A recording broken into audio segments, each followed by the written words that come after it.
السلام علیکم ورحمۃ اللہ وبرکاتہ۔ پاکستان ریلویز میں حاضر ہیں ایک نئے ولاگ کے ساتھ۔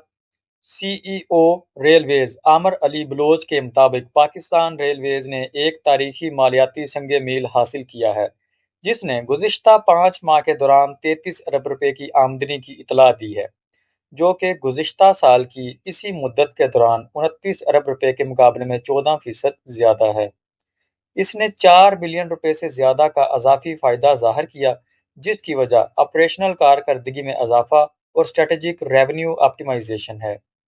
مضبوط کارکردگی ریکارڈ توڑنے والا مالی سال 2023 سال 2024 کے بعد ہے، جس کے دوران پاکستان ریلویز نے 88 ارب روپے کی آمدنی کی تھی، جو پچھلے سال کے 63 ارب روپے سے 40% زیادہ ہے۔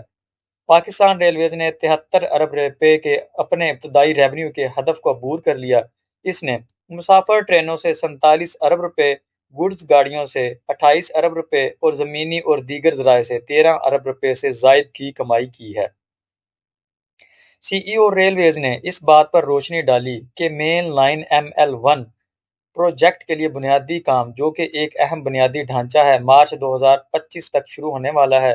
ML1 جو کہ پاکستان ریلویز میں ایک ریڑھ کی ہڈی کی حیثیت رکھتی ہے، جو تنظیم کے لیے طویل مدتی ترقی اور منافع کا اشارہ ہے۔ یہ کامیابی ہمارے ملازمین کی محنت کا منہ بولتا ثبوت ہے، اور مزید انہوں نے کہا کہ ہمارا مقصد اگلے مالی سال میں ریونیو کو مزید 1 ٹریلین روپے تک بڑھانا ہے۔ پاکستان ریلویز میں اب تک کے لیے اتنا ہی۔ اپنا خیال رکھیے گا۔ اللہ حافظ۔